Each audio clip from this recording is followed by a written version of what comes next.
تب زمین، چاند، سورج، ستارے کچھ بھی نہ تھا۔ تنہا عظیم رب العالمین کائنات کے پروردگار اللہ سبحانہ و تعالی نے قلم کو پیدا فرمایا اور حکم دیا، اے قلم تو لکھ۔ یہ حکم سنتے ہی قلم عرض کرنے لگا، اے میرے رب العالمین، میں کیا لکھوں؟ اللہ رب العالمین نے فرمایا، تو عرش معلی پر کلمہ طیبہ لکھ۔ یہ حکم پا کر قلم 400 سال تک لا الہ الا اللہ لکھتا رہا۔ جب 400 سال گزر گئے تب اللہ رب العالمین نے قلم سے پوچھا، اے قلم تو نے کیا لکھا؟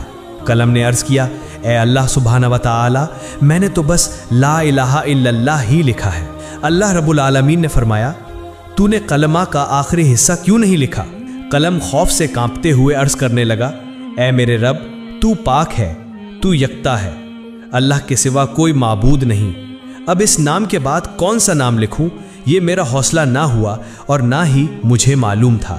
تب اللہ رب العالمین نے فرمایا، اے قلم، لا الہ الا اللہ کے بعد میرے خاص دوست، میرے محبوب محمد الرسول اللہ صلی اللہ علیہ وسلم کا نام لکھ، یعنی لکھ لا الہ الا اللہ محمد الرسول اللہ۔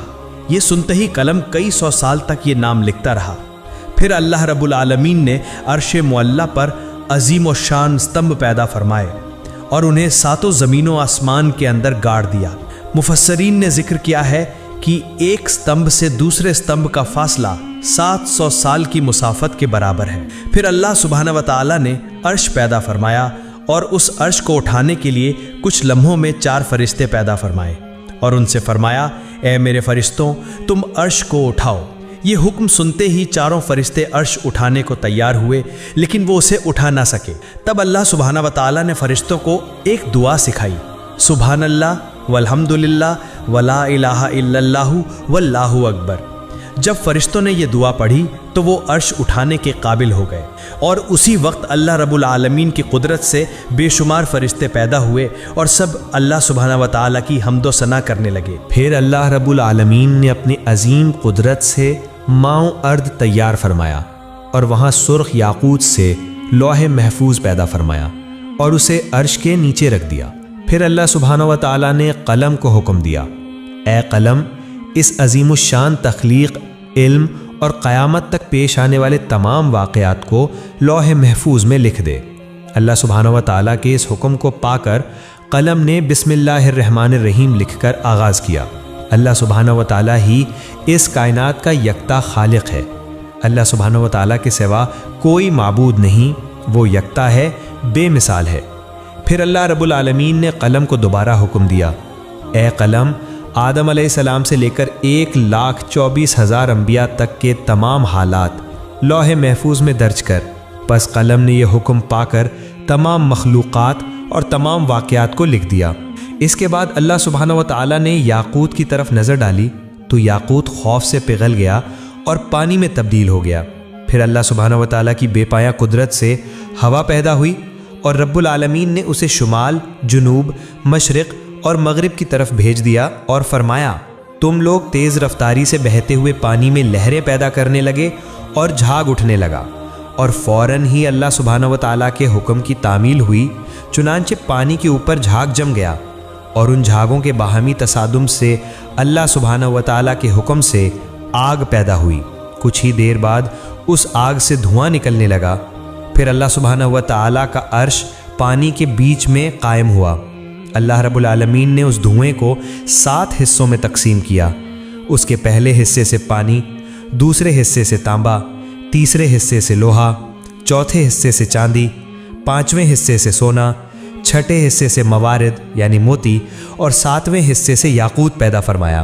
اس کے بعد عظیم اللہ سبحانہ و تعالیٰ نے اپنی قدرت سے پانی سے پہلا آسمان، تانبے سے دوسرا آسمان، لوہے سے تیسرا آسمان، چاندی سے چوتھا آسمان، سونے سے 5واں آسمان، موارد سے 6ٹھا آسمان اور یاقوت سے 7واں آسمان بنایا۔ ایک آسمان سے دوسرے آسمان تک کا فاصلہ تقریباً 500 سال کی مسافت کے برابر ہے۔ پھر اللہ سبحانہ و تعالیٰ کی قدرت سے پانی سے بدل کر ایک سرخ رنگ کی مٹی کی مانند چیز وجود میں آئی۔ تب اللہ رب العالمین نے 4 فرشتوں حضرت جبرائیل، میکائیل، اسرافیل اور عزرائیل علیہم السلام کو حکم دیا کہ چاروں طرف سے اس کو کھینچو۔ اللہ سبحانہ و تعالیٰ کے حکم پر انہوں نے ایسا ہی کیا اور وہ چیز ایک وسیع و عریض زمین کی صورت اختیار کر گئی۔ پھر اللہ رب العالمین نے محض 6 دنوں میں آسمان، زمین، چاند، سورج، سیارے اور ستارے یعنی اس کائنات میں جو کچھ ہے سب کچھ پیدا کر دیا۔ پھر 1000 سال بعد اللہ رب العالمین نے بے دھواں آگ پیدا کی اور اس سے جنات کو پیدا فرمایا۔ جنوں میں ایک نبی بھیجے گئے جن کا نام یوسف تھا۔ اللہ سبحانہ و تعالیٰ نے اس نبی کو شریعت کے احکام سکھائے اور انہیں دنیا میں بھیجا۔ اس طرح جنات کی زندگی چلنے لگی، لیکن بہت سالوں کے بعد جنات اللہ سبحانہ و تعالیٰ کے احکام بھول گئے اور سب کے سب گمراہ ہو کر گناہوں میں ڈوب گئے۔ تب وہی یوسف نامی جن سب سے کہنے لگے، اے جنوں کی جماعت، اللہ سبحانہ و تعالیٰ سے ڈرو، گناہوں سے باز آ جاؤ۔ کیا تم بھول گئے ہو اللہ سبحانہ و تعالیٰ یکتا ہے، اس کے سوا کوئی معبود نہیں؟ پس توبہ کرو اور سیدھے راستے پر واپس آ جاؤ اور اللہ سبحانہ و تعالیٰ کے احکام مانو۔ لیکن جنوں کی جماعت نے اس کی بات نہ مانی اور سب نے مل کر اسے قتل کر دیا۔ ادھر فرشتے کہنے لگے، اے اللہ سبحانہ و تعالیٰ، جنات کی جماعت دنیا میں گناہوں میں مبتلا ہو کر فساد برپا کر رہی ہے اور قتل کر رہی ہے۔ اللہ رب العالمین نہایت رحیم و کریم ہیں، اس کی رحمت بے پایہ ہے۔ فرشتوں کی یہ بات سن کر اللہ سبحانہ و تعالیٰ نے جنوں کو ان کے گناہوں کی سزا نہ دی، بلکہ دوبارہ ایک اور پیغمبر بھیجا، لیکن وہ کامیاب نہ ہو سکے۔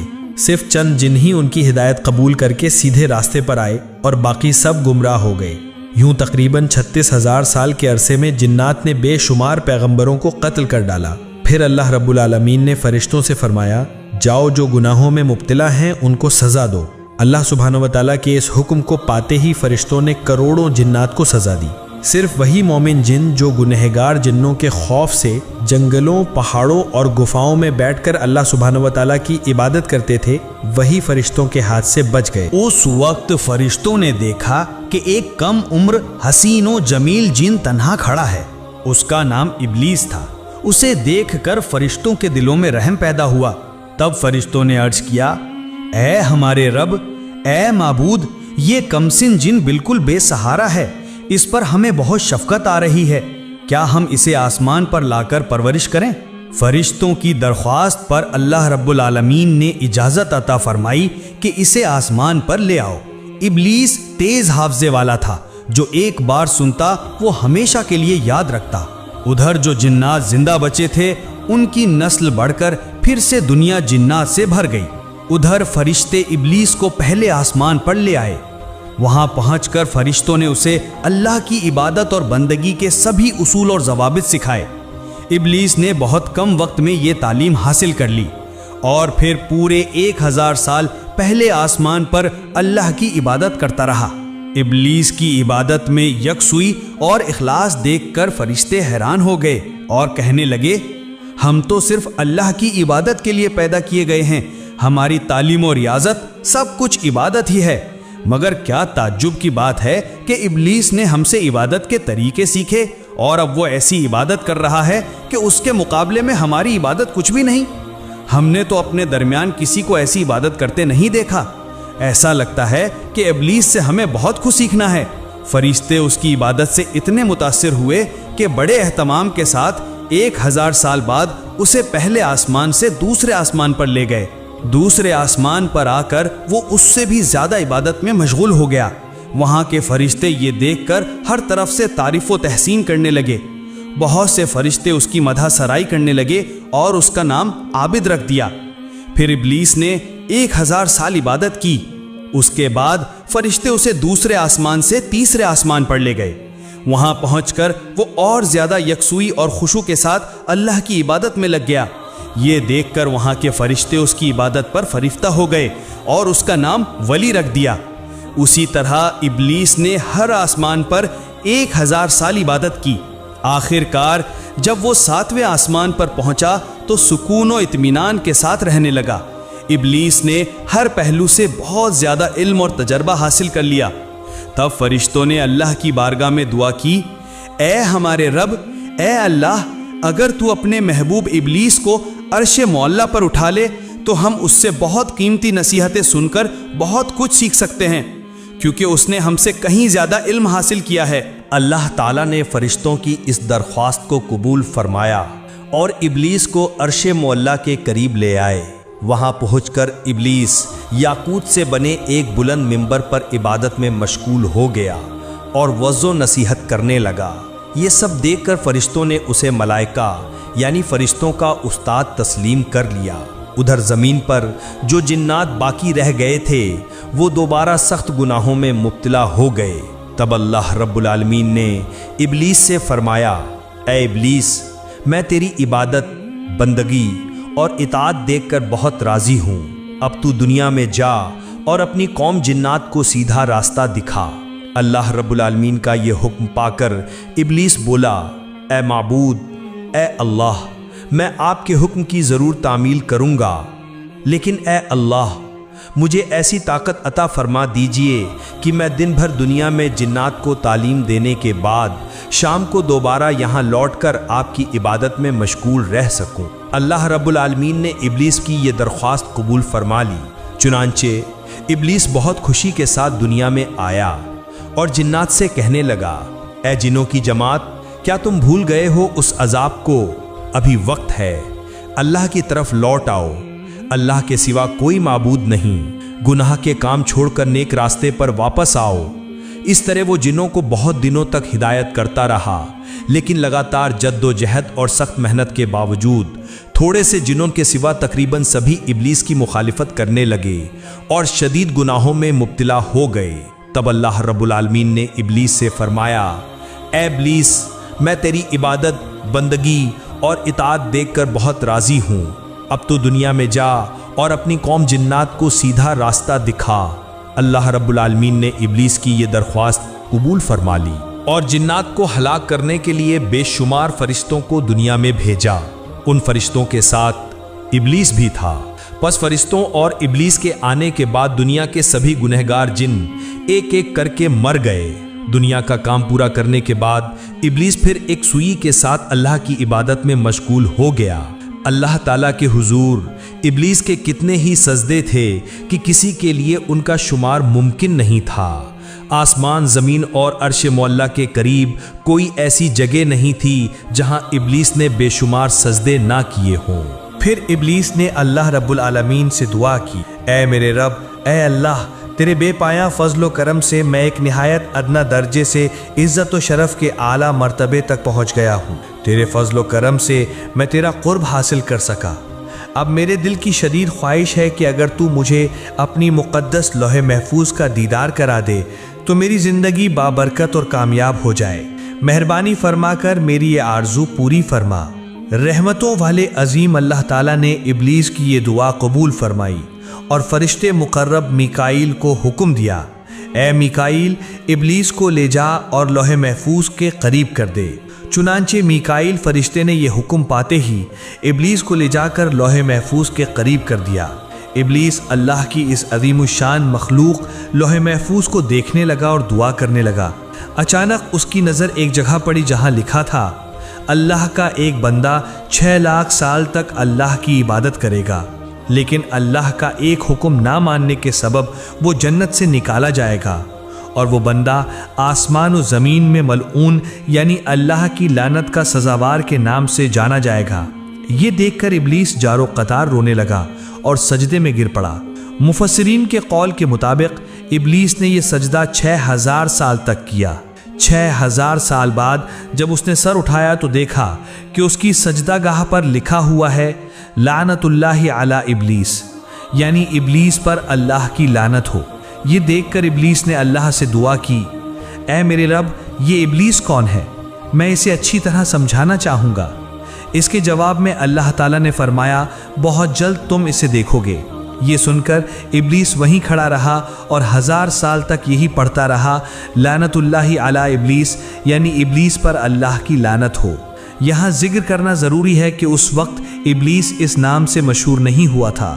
اس کے بعد اللہ رب العالمین نے ابلیس سے فرمایا، اے ابلیس، بتا وہ بندہ جو میری بے پایاں عنایتیں پانے کے باوجود میرے حکم کی نافرمانی کرے، اس کی کیا سزا ہونی چاہیے؟ جواب میں ابلیس نے کہا، اے میرے رب، اے اللہ رب العالمین، ایسے ناشکر شخص پر سخت سزا اور لعنت نازل ہونی چاہیے۔ تب اللہ رب العالمین نے فرمایا، یہ تمہاری یہ بات ایک تختی پر لکھ کر اپنے پاس رکھ لو، بعد میں یہ کام آ سکتی ہے۔ اس واقعے کے کچھ دن بعد ایک دن اچانک ابلیس نے اپنے دل میں سوچنا شروع کیا، اب فرشتوں کی دنیا اور جنات کی دنیا میں کوئی ایسا فرشتہ یا جن باقی نہیں رہا جس نے مجھ سے زیادہ علم حاصل کیا ہو۔ اب تو فرشتوں پر بھی میرا اثر بے مثال ہے، میرے اثر و رسوخ اور قوت کا مقابلہ کرنے والا اب کوئی باقی نہیں۔ میرا خیال ہے کہ رب العالمین کائنات کی تدبیر اور انتظام کی ذمہ داری صرف مجھے ہی دے سکتا ہے۔ اس واقعے کے کچھ دنوں بعد اللہ تعالیٰ کے ایک گروہ فرشتے لوح محفوظ پر ایک تحریر دیکھتے ہیں جس میں لکھا ہوتا ہے، بہت جلد ایک شخص پر اللہ کی لعنت نازل ہوگی۔ یہ تحریر دیکھ کر سارے فرشتوں کا گروہ خوف سے کانپنے لگا۔ وہ کہنے لگے، نہ جانے وہ بد نصیب کون ہے جس پر یہ بدقسمتی نازل ہوگی۔ سب فرشتے فکرمند اور پریشان ہو کر روتے روتے اپنے استاد ابلیس کے پاس حاضر ہوئے۔ ابلیس نے انہیں دیکھ کر کہا، کیا بات ہے، تم سب یوں کیوں رو رہے ہو؟ تب فرشتوں نے کہا، اے استاد، لوح محفوظ میں لکھا ہے کہ ایک شخص پر اللہ کی لعنت نازل ہوگی، اسی سوچ اور خوف کی وجہ سے ہم رو رہے ہیں۔ استاد، آپ ہمارے لیے دعا کریں کہ ہم اللہ کی لعنت سے بچ سکیں۔ ابلیس نے یہ سب سن کر مسکرا دیا اور اللہ تعالیٰ کے دربار میں دعا کی، اے میرے رب، اے مہربان اللہ، تو ان فرشتوں میں سے کسی پر بھی لعنت نہ فرما۔ اللہ رب العالمین نے فوراً ابلیس کی یہ دعا قبول فرما لی۔ کچھ دنوں بعد ایک دن ابلیس نے عرش معلیٰ کے ایک تخت پر روشن نور کی حروف میں ایک تحریر دیکھی۔ وہاں لکھا تھا، اعوذ باللہ من الشیطان الرجیم، یعنی میں اللہ تعالیٰ کی پناہ مانگتا ہوں اس مردود شیطان سے۔ یہ تحریر دیکھ کر ابلیس سخت حیران ہوا اور اللہ سے پوچھنے لگا، اے میرے رب، وہ کون بدبخت شیطان ہے جس سے بچنے کے لیے تیری پناہ مانگنے کا حکم لکھا گیا ہے؟ اللہ رب العالمین نے فرمایا، بہت جلد تم اسے پہچان لوگے۔ ادھر جنات میں فساد برپا کرنے والوں کو ہلاک کر دینے کے بعد اللہ رب العالمین نے اعلان فرمایا، اے میرے فرشتوں، میں زمین پر ایک نیا خلیفہ پیدا کرنے والا ہوں۔ یہ اعلان سن کر تمام فرشتے اللہ تعالیٰ سے عرض کرنے لگے، اے ہمارے رب، اے مہربان اللہ، کیا آپ ایسا نمائندہ پیدا کریں گے جو زمین میں فتنہ اور خون ریزی کرے گا جیسے پہلے ہوا تھا؟ حالانکہ ہم تو تیری تسبیح اور حمد بیان کرتے ہیں۔ اس وقت اللہ رب العالمین نے فرمایا، بے شک میں وہ جانتا ہوں جو تم نہیں جانتے۔ پھر اللہ رب العالمین نے حضرت جبرائیل علیہ السلام کو حکم دیا، جبرائیل جاؤ اور زمین کی سطح سے ایک مٹھی مٹی لے آؤ۔ حضرت جبرائیل علیہ السلام یہ حکم پا کر فوراً زمین پر اترے۔ جہاں آج کعبہ موجود ہے وہیں سب سے پہلے ایک مٹھی مٹی لینا چاہیے، لیکن زمین بول اٹھی، اے جبرائیل، مجھ سے مٹی مت لو، اس مٹی سے اللہ رب العالمین جو خلیفہ پیدا کریں گے ان کی اولاد نہایت گناہگار اور سزا کی مستحق ہوگی۔ میں بے بس زمین ہوں، اللہ کے عذاب کو سہنے کی طاقت مجھ میں نہیں۔ یہ سن کر حضرت جبرائیل علیہ السلام نے مٹی نہیں لی اور واپس لوٹ آئے۔ پھر یکے بعد دیگرے حضرت میکائیل، حضرت اسرافیل اور سب فرشتوں کو مٹی لانے کے لیے بھیجا گیا، لیکن وہ سب بھی اسی طرح مٹی لیے بنا واپس آ گئے۔ آخرکار اللہ رب العالمین نے حضرت عزرائیل فرشتے سے فرمایا، اے عزرائیل، تم زمین سے ایک مٹھی مٹی لے آؤ۔ اللہ رب العالمین کا یہ حکم پا کر حضرت عزرائیل علیہ السلام فوراً زمین پر اترے۔ پھر زمین نے پہلے کی طرح اللہ کی قسم دے کر مٹی لینے سے منع کیا۔ تب حضرت عزرائیل فرشتے نے کہا، اے زمین، جس اللہ کی قسم تو دے رہی ہے، میں اسی عظیم اللہ کے حکم سے یہاں آیا ہوں۔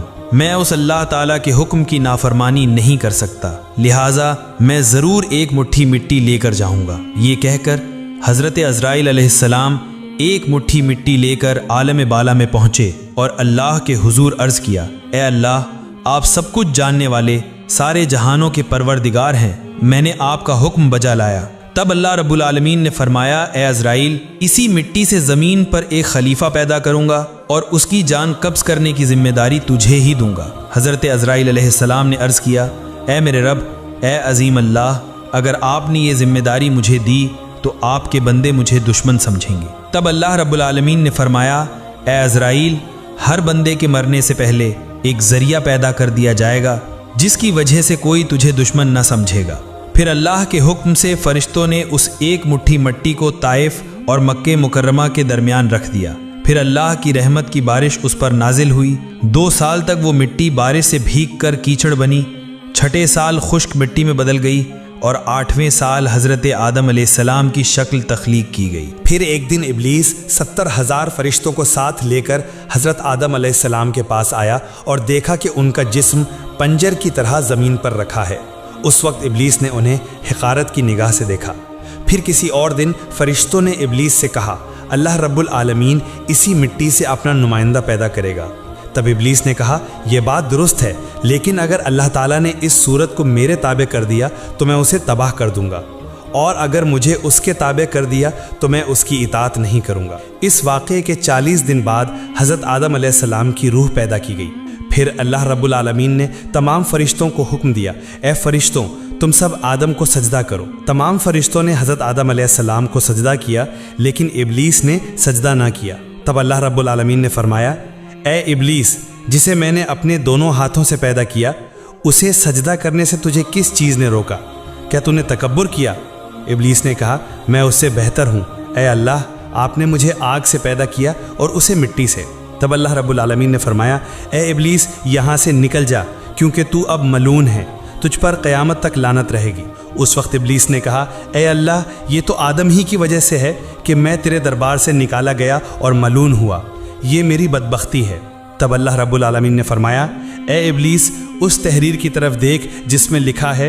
ابلیس نے اس طرف نظر ڈالی تو دیکھا کہ لکھا ہے، اللہ کا ایک بندہ اللہ کے حکم کی نافرمانی کرے گا اور اس کی سزا اللہ کی لعنت ہوگی، یعنی وہ اللہ کی رحمت سے محروم ہو جائے گا۔ یہ پڑھ کر ابلیس سخت مایوس اور شرمندہ ہوا اور عرض کیا، اے میرے رب، مجھے قیامت تک کی مہلت دے۔ میری دوسری درخواست یہ ہے کہ مجھے آدم کی اولاد کے دماغ کے اندر داخل ہونے کی اجازت دے اور مجھے ان کی آنکھوں سے اوجھل کر دے تاکہ میں ہمیشہ انہیں دھوکہ دے سکوں۔ تیری عزت کی قسم، میں سب کو گمراہ کر دوں گا سوائے ان کے جو ایماندار اور اللہ والے ہوں گے، جو تیرے راستے پر قائم رہیں گے۔ تب اللہ رب العالمین نے فرمایا، میں تجھ سے اور تیرے پیروکاروں سے جہنم کو بھر دوں گا۔ پھر اللہ رب العالمین نے فرشتوں کو حکم دیا، تم حضرت آدم کو جنت الفردوس میں لے جاؤ۔ فرشتوں نے یہ حکم ملتے ہی حضرت آدم علیہ السلام کو جنت الفردوس میں پہنچایا اور اللہ تعالیٰ نے انہیں اپنی ساری نعمتیں عطا فرمائیں۔ پیارے ناظرین، اگر آپ چاہتے ہیں کہ اس کے بعد کا حصہ بھی سنیں تو اپنی رائے کامنٹس میں ضرور دیں، اور اللہ کرے کہ ہم سب شیطان کے دھوکے سے بچیں، یعنی ہم سب برے راستے چھوڑ کر صرف اللہ کے دکھائے ہوئے سیدھے راستے پر چلیں۔ اللہ رب العالمین ہم سب کو یہ توفیق عطا فرمائے، آمین۔